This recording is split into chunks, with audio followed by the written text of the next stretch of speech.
Olá, sejam muito bem-vindos. No vídeo de hoje a gente vai falar sobre os principais motivos que fazem os clientes irem embora e como você pode evitar cada um deles. Se você ainda não me conhece, meu nome é Thiago Fagundes, eu sou autor de algumas newsletters onde eu falo sobre SaaS e sobre sucesso do cliente, experiência do cliente. Eu sou head de operações em uma grande empresa de software aqui no Brasil e já tive basicamente em todas as pontas do relacionamento com o cliente. Eu já fui de equipes comerciais durante muito tempo, já tive à frente de times de CS, de suporte, implantação, qualidade, CX, inclusive hoje eu olho para a maior parte dessas áreas. Então eu vivo isso no dia a dia e há mais ou menos 8 anos eu vivo a realidade do churn quase todos os dias. Então já fiz infinitas análises sobre o assunto, já conversei com centenas, talvez até milhares de clientes sobre isso, e é um pouco dessa expertise que eu trago aqui nesse canal. Então se você se interessa por experiência do cliente, se você se interessa por sucesso do cliente, fica de olho aqui no que a gente tem para conversar, e hoje a gente vai falar sobre provavelmente o pior vilão de todos,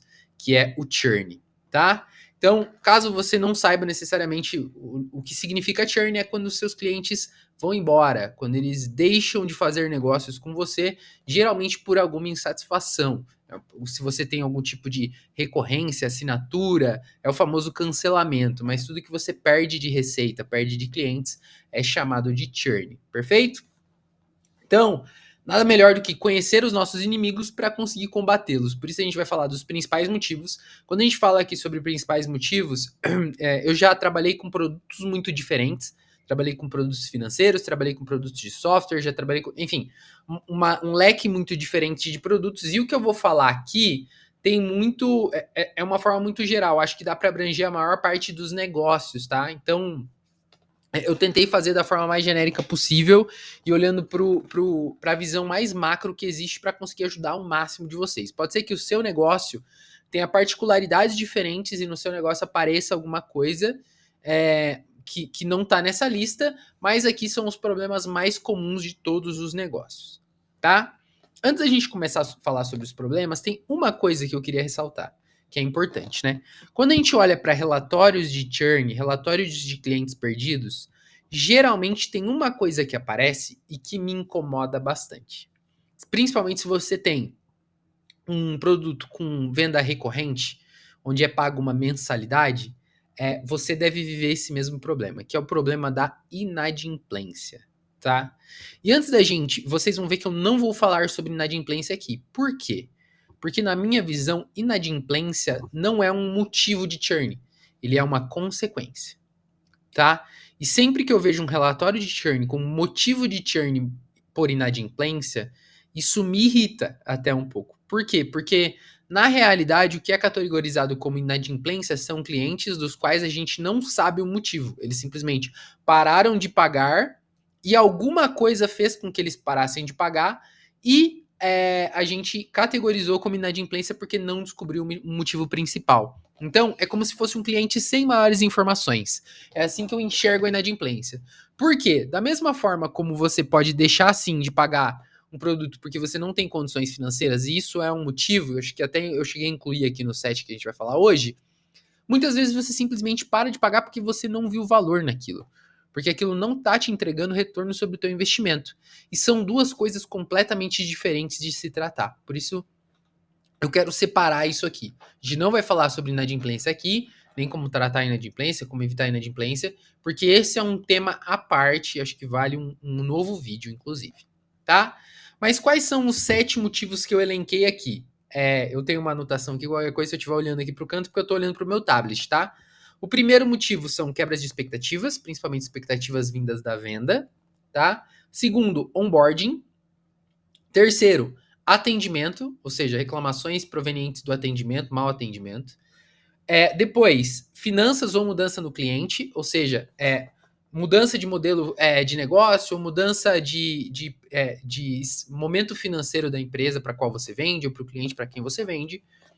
Mudanças de usuários e produto, tá? A gente vai entrar mais profundamente em cada uma delas a partir de agora. O primeiro de todos é o problema de fit. Eu até pulei esse exemplo, desculpa. O primeiro de todos é o fit, tá? O que é fit?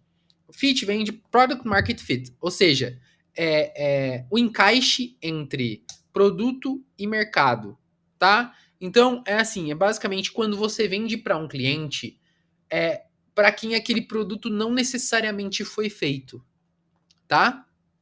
E quando a gente fala sobre fit, tem duas coisas. Tem o fit por interesse, ou seja, o cliente se interessa pelo seu produto, e tem o fit por capacidade, ou de fato o produto ter sido feito para aquele cliente. São duas coisas diferentes. Não é porque eu me interesso pelo seu produto e eu gosto do seu produto que o seu produto foi feito para mim e é aderente para mim, tá? E quando eu falo sobre isso, eu gosto de contar uma história, tá? Quando eu era líder comercial, eu acho que isso foi lá por 2019. Desculpa pela pausa pro café, eu não sei quanto vocês são viciados nisso, mas assim, eu não vivo sem isso aqui praticamente, tá? Então, quando eu era gestor de equipe comercial, uma vez eu contratei um vendedor muito bom, e ele era vendedor de carros antes de trabalhar comigo. E eu tinha uma regra no meu time, que não era uma regra do negócio do qual eu fazia parte, mas era uma regra que eu mesmo coloquei. Que era o seguinte, ó, a gente não pode vender para clientes abaixo de um faturamento X. Eu proibi. Assim como também não era uma regra de negócio, eu proibi a venda para clientes MEI, tá? Dito isso, uma vez ele veio me questionar, falou, poxa, por que a gente não pode vender? Todo mundo aí pode vender e não sei o quê, por que a gente não pode vender? Por que não faz sentido vender para esse cliente? Eu olhei para ele e falei o seguinte, falei, olha, você vendia carro, beleza? Então imagina o seguinte, meu sonho, digamos, é ter uma caminhonete, tá? Eu quero muito ter uma caminhonete. Meu sonho de vida é ter uma caminhonete. Eu sonho com caminhonete dia e noite. Eu adoro caminhonetes. Desde criança, eu vejo comercial de caminhonete, eu fico com o olho brilhando, aquilo é o meu sonho de vida, tá? E digamos que eu ganho um salário ali de R$ 3.000 por mês. Eu vou na tua concessionária para comprar um, um carro baratinho, né? Um carro de entrada, um carro popular, e você vê que eu tenho um dinheiro guardado e a parcela de uma caminhonete caberia no meu orçamento, tá? Porque eu já tinha um bom capital ali acumulado ao longo dos anos, eu fiz uma poupancinha e tudo mais. E você chega para mim e me oferece a tal da caminhonete. É lógico que eu vou me interessar, no momento ali eu vou estar tomado pela emoção e vou comprar a tal da caminhonete, porque é meu sonho de vida. A compra, na realidade, todo mundo acha que a compra é um processo decisório racional. Mas não, ela é extremamente emocional e depois a gente justifica isso racionalmente. Então eu vou lá e compro a tal da caminhonete. Primeiro mês, lindo, maravilhoso, tô apaixonado pela caminhonete, eu durmo na caminhonete todos os dias. Segundo, terceiro mês, o tempo vai passando, o que acontece? Vão acontecendo coisas que vão rompendo a minha experiência com a caminhonete. Por quê? O custo, o peso daquela caminhonete, de manter aquela caminhonete, combustível da caminhonete, IPVA da caminhonete, tudo que. A manutenção da caminhonete, tudo que vem junto de manutenção de custos, começa a conflitar com outras coisas que são mais básicas da minha vida. Então, assim, para conseguir manter a caminhonete, eu tenho que parar de, às vezes, ir a um restaurante com a minha esposa. Eu tenho que matricular o meu filho numa escola mais barata. E isso vai minando a minha paixão pela caminhonete. O que acontece? Mais cedo ou mais tarde eu passo a caminhonete para frente. E é quase que inevitável. Por quê? Porque a caminhonete não é para mim ainda. Então, quando a gente vende para um cliente que não tem fit, que não é para ele que o produto foi feito, não importa o quanto interessado ou apaixonado ele tá, num primeiro momento. Principalmente se ele não tem dinheiro para arcar com aquele produto. Aquilo vai começar a incomodar ele e ele vai sair. É quase inevitável. Então, o primeiro motivo é o motivo de fit. E, para evitar esse motivo, a forma mais consciente, mais inteligente de se fazer é, obviamente, evitar vender para clientes fora do seu ICP. O que é ICP? É do inglês Ideal Customer Profile ou perfil de cliente ideal, que é aquele cara que tem dinheiro para comprar o seu produto, que é para quem o seu produto foi feito e é quem o seu produto atende bem e soluciona bem uma dor, tá? Beleza? Esse é o primeiro motivo. Evite, pelo amor de Deus, vender para clientes fora de fit. Poxa, mas as empresas vendem para clientes fora de fit? Vendem. Por quê? Meta de venda. É sempre uma corrida atrás do rabo. A meta de venda alta acaba gerando mais churn, isso quebra o LTV do negócio, a receita do negócio no longo prazo, o que faz com que as metas de venda sejam cada vez maiores e viram um ciclo vicioso, tá? Então, é super importante, desde o começo, cuidar com isso. Beleza? E outra lição que fica aqui, não é porque um produto vende que ele deveria estar sendo vendido. Eu mesmo já vi produtos que vendiam muito, muito, e que vender aquele produto era pior do que não vender. Então, assim, vou dar um exemplo prático. Eu vi um software que vendia 200 licenças por mês em um patamar B2B, ou seja, um volume de vendas muito alto, muito bom, e que não conseguia crescer base. E tudo que aquilo fazia, por conta de um churn muito elevado, tudo que aquilo fazia era queimar o nome da empresa no mercado. Então, evite isso, pelo amor de Deus. Tá? Segundo motivo, desalinhamento de expectativas na venda ou em toda a jornada de compra do cliente, tá? E aqui tem uma pegadinha. Desalinhamento de expectativa não tá só no que o vendedor disse. Muitas vezes tá no que o vendedor não disse ou no que o cliente julgou que era óbvio, tá? Então, por exemplo, digamos que você tem um mercado já maduro e você vende uma solução conhecida. Digamos que você vende CRM, tá? Digamos que você é do mercado de software, assim como eu sou hoje, e você vende CRM. Quando um cliente procura um CRM, ele já tem na cabeça o que um CRM faz. E ele já tem algumas coisas como óbvias. Então, por exemplo, poxa, todo CRM ali, basicamente, geralmente tem um Kanban, tá? Só que não é todos que tem. Então, muitas vezes, desalinhamento na expectativa do cliente cara, eu esperava que tivesse um Kanban. Durante o processo de venda, eu não vi Kanban nenhum, ninguém me falou que tinha Kanban, mas eu imaginei que tinha. Isso foi uma quebra de expectativa. Às vezes, porque na minha reunião com o vendedor não teve tempo hábil suficiente para me falar tudo que o software tinha ou não tinha. Porque em uma hora e meia de reunião não dá, às vezes é muita coisa, às vezes é muita dúvida para tirar, tem muita coisa. Então, desalinhamento de expectativa, ele é bem sutil. Você tem que entender muito bem os interesses do seu cliente e garantir que aquilo está muito bem alinhado, tá? E expectativa é super importante. Eu vou dar um exemplo de quando eu era vendedor, dois exemplos, que os clientes me perguntavam muito duas coisas. Uma, quando chega o produto, né, que eu vendia máquinas de cartão. E o cliente sempre me perguntava, poxa, quando você me entrega? A minha logística tinha um prazo de entrega de até, não lembro se era 24 ou 48 horas, digamos que era 48 horas. Só que a maior parte das entregas, pelo menos 50% das entregas eram feitas no mesmo dia. Então era um nível de excelência logística absurdo, tá? Só que eu nunca falava, amanhã tá aí, depois de amanhã tá aí. Isso obviamente ia brilhar o olho do meu cliente, ia ficar aquele negócio assim, pá, nossa, que fantástico. Só que eu sabia que nenhum concorrente entregava em menos de 7 dias. Então o que eu falava? Eu falava, poxa, cara, até 3 dias tá aí. Por que eu falava isso? Porque o cliente ia ver aquilo de forma muito positiva, porque ele ia me comparar com os outros concorrentes e falar, poxa, realmente, eles entregam mais rápido, isso é ótimo, que bom. E ele ia ficar feliz. Ele não ia ficar extremamente impactado, como eu dizer, hoje tá aqui, sabe? Mas ele ia ficar feliz, ele ia falar, pô, legal, é um nível de atendimento bacana. E o que acontecia?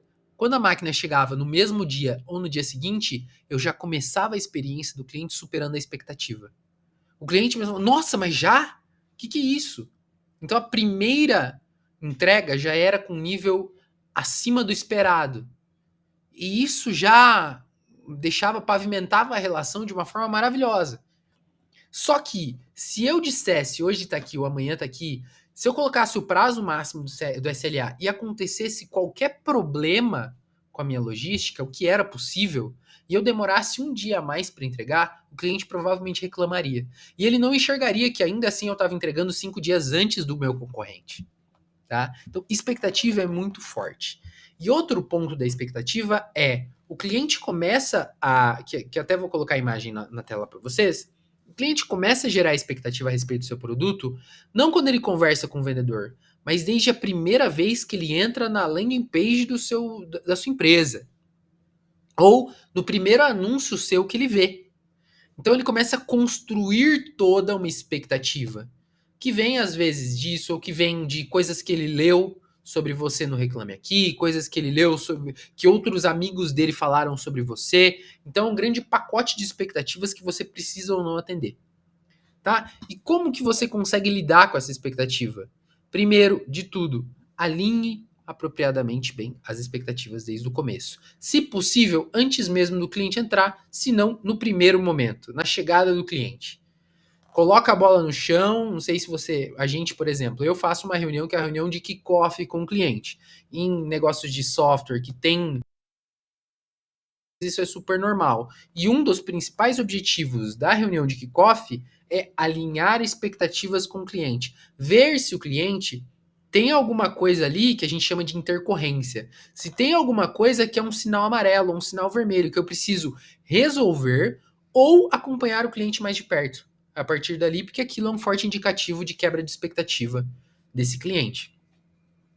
Em alguns casos, vale inclusive você reportar isso ao time comercial e falar assim: olha, você assina embaixo disso aqui, você se coloca como corresponsável, você tomou a decisão de colocar esse cara para dentro quadrado, às vezes. Enfim, se você percebe que é um erro de, pô, falou uma coisa que não necessariamente era verdade. Às vezes vale fazer o pessoal colocar o próprio dedinho ali e falar, não, eu compro essa briga, eu me responsabilizo por isso.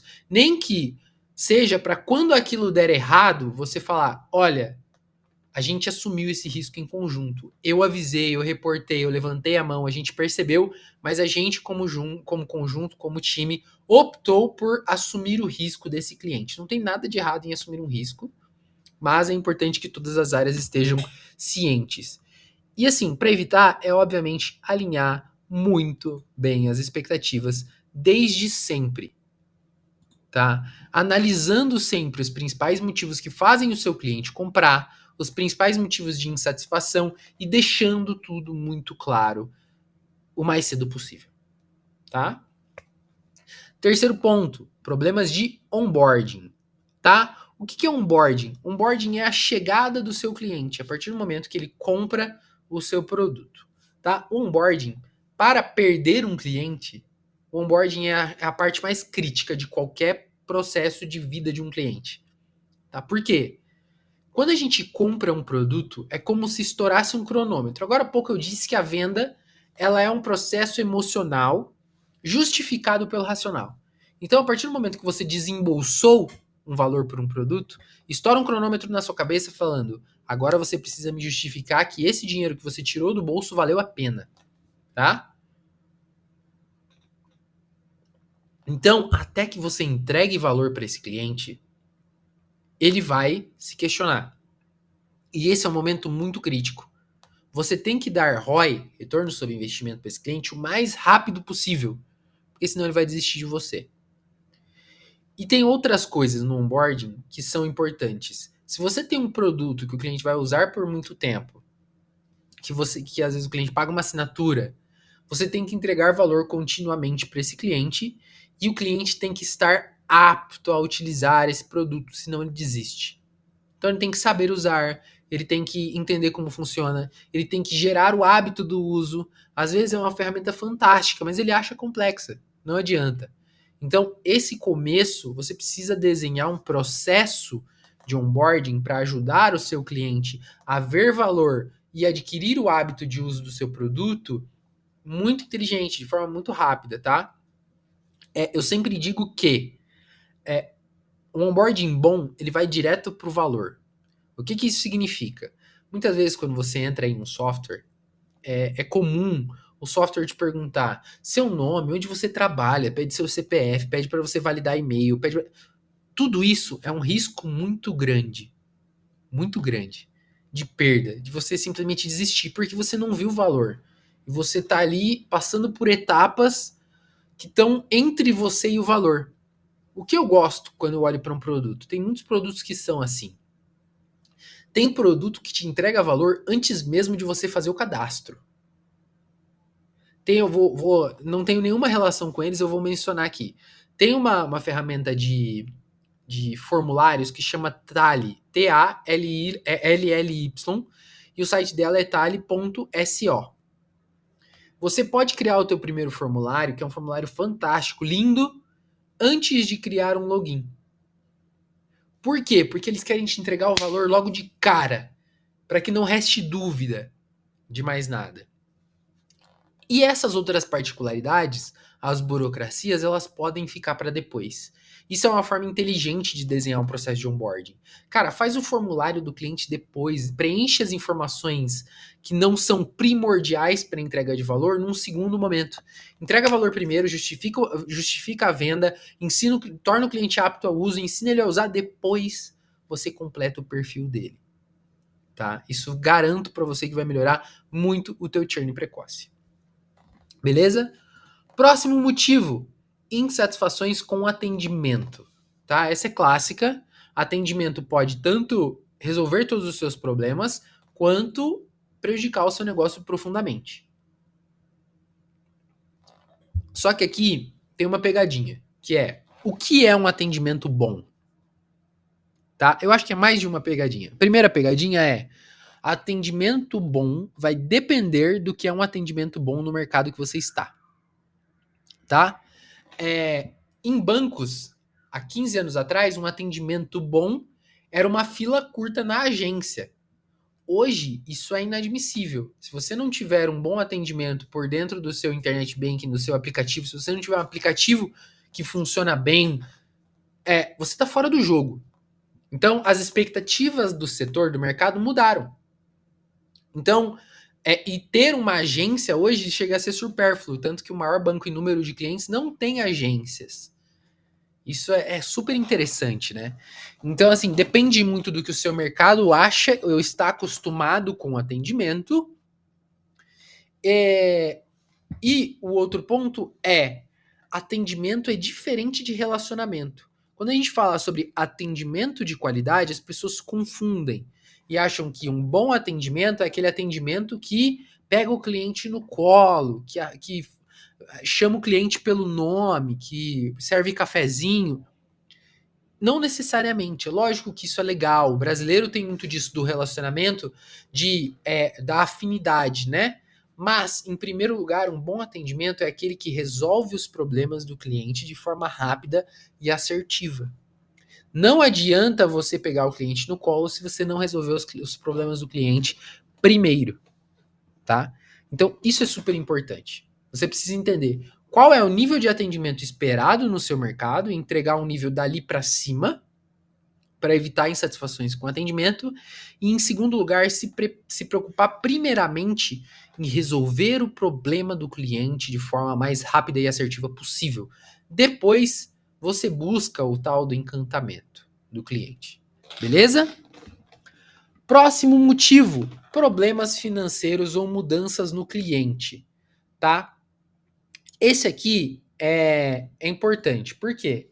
É muito comum você ver em relatórios de cancelamento motivos como mudou o modelo de negócio, o cliente encerrou as operações, faliu, enfim, teve problemas financeiros, o cliente está indo para outro ramo, o cliente está parando de trabalhar com determinada coisa, o cliente está sem condições de pagar pela ferramenta, enfim. Esse é um motivo muito comum, mas você precisa tomar muito cuidado. Por quê?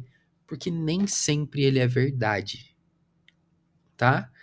Pasme, mas os clientes mentem, tá?